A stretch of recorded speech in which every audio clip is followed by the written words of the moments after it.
Hello बच्चों, कैसे हैं आप लोग। बच्चों, आज हम लोग क्लास 10 के प्रश्नावली 2.2 के पहले सवाल को बनाने वाले हैं। तो चलिए बच्चों, पहले सवाल को पढ़ लेते हैं।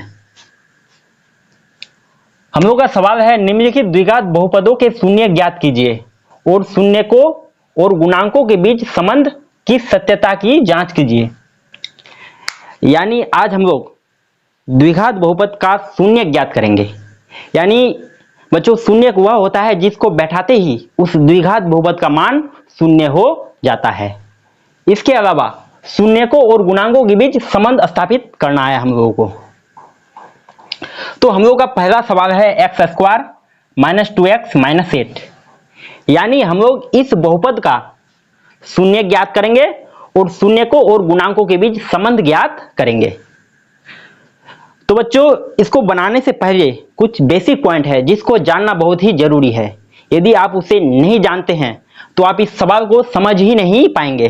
तो चलिए समझ लेते हैं। देखिए बच्चों, द्विघात बहुपद का व्यापक रूप, यानी ये जो द्विघात बहुपद है ये इसका व्यापक रूप है, विस्तारित रूप ax square plus bx plus c। ये द्विघात बहुपद का व्यापक रूप है। यहाँ आप लोग देख सकते हैं, ये जो है ये एक्स स्क्वायर का गुणांक है। यानी एक्स स्क्वायर का गुणांक, एक्स स्क्वायर जिससे गुणा है उसे हम लोग गुणांक कहते हैं। ए एक्स स्क्वायर का गुणांक है, बी जो है एक्स का गुणांक है और सी है अचर पद। इसके अलावा शून्य के बारे में जान लेते हैं। जो बहुपद का मान को शून्य कर दे, इसके बारे में हम लोग पहले ही चर्चा कर लिए हैं कि आखिर शून्य किसे कहते हैं। दो शून्यक, यानी द्विघात बहुपद के कितने शून्यक होते हैं? दो शून्यक होते हैं, अल्फा और बीटा। यानी द्विघात बहुपद के शून्यकों को हम लोग अल्फा और बीटा के नाम से बुलाते हैं। शून्यक अल्फा और बीटा तथा एबीसी यानी गुणांकों के बीच संबंध।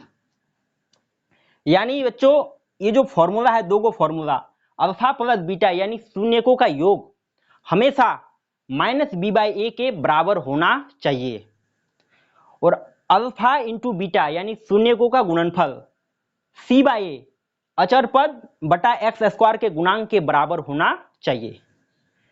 तो सबसे पहले हम लोग इसका शून्य ज्ञात करेंगे, उसके बाद हम लोग संबंध ज्ञात करेंगे, क्योंकि सवाल में शून्यकों और गुणांकों के बीच संबंध की सत्यता की जांच करने के लिए कहा है। तो चलिए हम लोग सवाल को बनाते हैं। तो बच्चों, हम लोग शून्यक गुणनखंड विधि से निकालेंगे। तो सबसे पहले हम लोग सॉल्यूशन लिख दिए हैं पहले ही। इस सवाल में a बराबर, यानी a एक्स स्क्वायर का गुणांक, अब लोग एक्स स्क्वायर जिससे गुना है, एक्स स्क्वायर के आगे कुछ नहीं है तो एक है, तो a बराबर आ गया 1। उसके बाद b यानी बच्चों x का गुणांक, x किससे गुना है? -2 से। उसके बाद c यानी अचर पद जो बदलता नहीं है। सी बच्चों, हम लोग का अचर पद -8 है। तो चलिए हम लोग शून्य ज्ञात करते हैं। X square minus 2x minus 8, ये इसको थोड़ा बड़ा करके लिखते हैं। X square minus 2x minus 8। शून्य निकालने के लिए बच्चों इसको बराबर 0 मान लेंगे।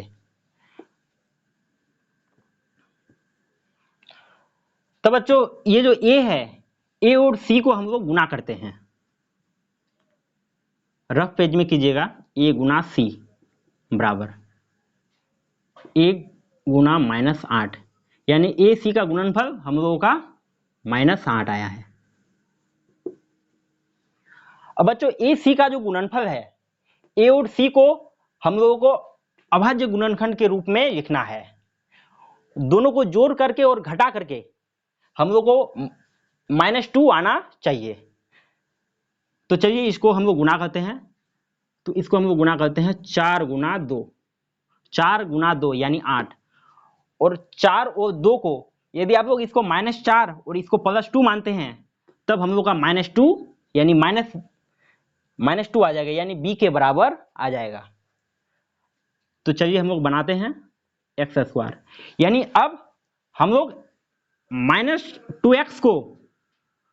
एक्स को इस फॉर्मेट के रूप में लिखेंगे, यानी -4x प्लस 2x। इन दोनों को सॉल्व कीजिएगा तो -2x ही आएगा। अब है यहां पर -8 बराबर 0। यहां 2 जोड़ा है, 1 जोड़ा और 2 जोड़ा। अब यहां देखिए, यहां से कॉमन निकालिए तो क्या कॉमन आएगा? x, क्योंकि x दोनों में है, x कॉमन आ गया तो यहां x बचेगा -4। इस जोड़ा में आप लोग देख सकते हैं 2 कॉमन आएगा, तो 2 बाहर निकालिए हैं, या माइनस होगा, 2 को 8 से भाग दीजिए, 4 होता है तो 4 होगा। इसको गुना कीजिए, 2 को x से गुना कीजिए 2x हो गया, और 2 को जब 8 से गुना कीजिएगा तो 8 आ जाएगा। अच्छा, अब यहां x - 4 को कॉमन निकालिए। x - 4 जब दोनों से कॉमन निकालिए तो इधर बाहर में x बचा, यहां हम लोग का +2 बचेगा।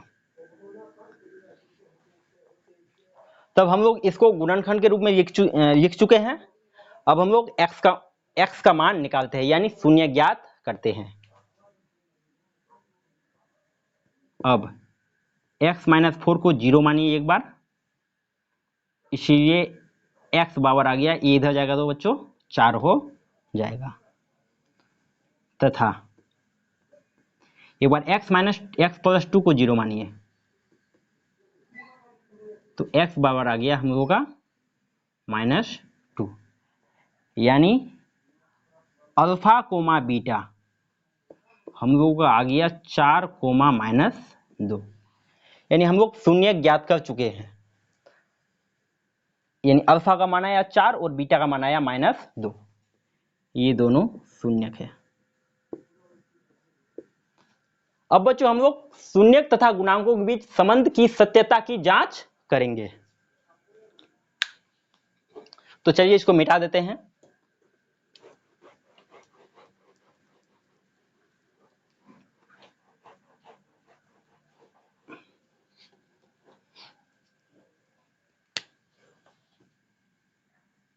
तो 1 नंबर देखिए बच्चों, अल्फा प्लस बीटा यानी शून्यकों का योग हमेशा -b/a के बराबर होना चाहिए। अल्फा प्लस बीटा यानी शून्यक, इन दोनों का योग -b/a के बराबर होना चाहिए। तो अल्फा प्लस बीटा को हम लोग निकालते हैं। अल्फा का मान आया 4 और बीटा का मान आया है -2, और यहाँ माइनस बी का मान है बच्चों -2 और ए का मान है 1। यहां से बैठाए इसको, बी का मान है -2 और ए का मान है 1। अब इसको सॉल्व कीजिए, यहाँ आएगा 2/1 और यहाँ देखिए 2/1, यानी अल्फा प्लस बीटा हम लोगों का अल्फा प्लस बीटा -b/a के बराबर आ गया है, यानी सिद्ध हो गया है, एक नंबर। चलो अब दूसरे फॉर्मूला को सिद्ध करते हैं। अल्फा इंटू बीटा हमेशा c/a के बराबर होना चाहिए, c/a। इसको मिटा देते हैं।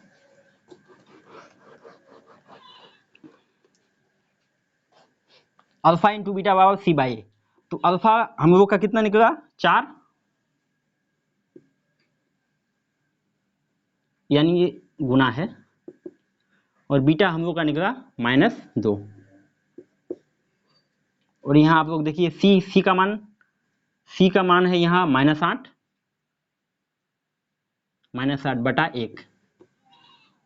अब यहाँ आप लोग देख सकते हैं यहाँ पर आया -8 और यहाँ भी आया -8, यानी अल्फा इंटू बीटा इन शून्यकों का गुणनफल c/a के बराबर आ गया है।